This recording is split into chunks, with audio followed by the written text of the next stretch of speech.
ምዕራፍ 23 ስለ ጢሮስ የተነገረ ሸክም። የተርሴስ መርከቦች ሆይ አልቅሱ፣ ፈርሷልና ቤት የለም መግባትም የለም። ከኪቲም አገር ጀምሮ ተገልጦላችኋል። እናንተ በደሴት የምትኖሩ በባሕርም የሚሻገሩ የሲዶና ነጋዴዎች፣ ንግድ የሞሉባችሁ ሆይ ጸጥ በሉ።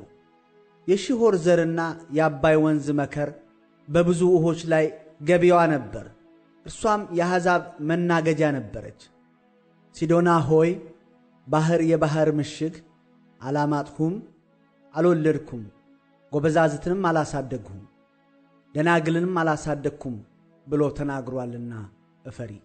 ወሬዋ ወደ ግብፅ በደረሰ ጊዜ በጢሮስ ወሬ ምጥ ይዛቸዋል። ወደ ተርሴስ ተሻገሩ፣ እናንተ በደሴት የምትኖሩ አልቅሱ። በቀድሞ ዘመን ተመስርታ የነበረችው በዚያም እንደ እንግዳ ሆና ትኖር ዘንድ እግሮቿ ወደ ሩቅ ያፈለሷት የደስታችሁ ከተማ ይህች ናትን? አክሊል ባስጫነች ከተማ በጢሮስ ላይ ይህን የወሰነ ማን ነው? ነጋዴዎቿ አለቆች ናቸው፣ በእርሷም የሚሸጡና የሚለውጡ የምድር ክቡራን ናቸው። የክብርን ሁሉ ትዕቢት ይሽር ዘንድ የምድርን ክብሯን ሁሉ ያስንቅ ዘንድ የሰራዊት ጌታ እግዚአብሔር ወስኖታል። የተርሴስ ልጅ ሆይ የሚከለክልሽ የለምና እንደ አባይ ወንዝ በአገርሽ ላይ ጎርፈሽ እለፊ። በባሕር ላይ እጁን ዘረጋ፣ መንግሥታትንም አናወጠ። ምሽጎቿንም ያጠፉ ዘንድ እግዚአብሔር ስለ ከነዓን አገር አዘዘ። እርሱም አንቺ የተበደልሽ የሲዶና ድንግል ልጅ ሆይ ከእንግዲህ ወዲህ ደስ አይበልሽ፣ ተነስተሽ ወደ ኬቴም ተሻገሪ፣ በዚያም ደግሞ አታርፊም አለ። እነሆ የከለዳውያን አገር ይህ ሕዝብ ሆኖ አይገኝም። አሦራውያን ለምድረ በዳ አራዊት ሰጥተውታል። ግንቦቻቸውን ሠሩ፣ አዳራሾቿንም አፈረሱ፣ ባድማም አደረጓት። እናንተ የተርሴስ መርከቦች ሆይ ምሽጋችሁ ፈርሷልና ዋይ በሉ።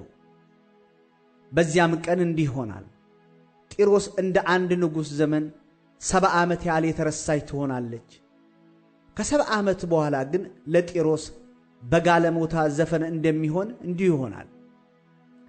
አንቺ የተረሳሽ ጋለሞታ ሆይ መሰንቆ ያዢ፣ በከተማ ላይም ዙሪ።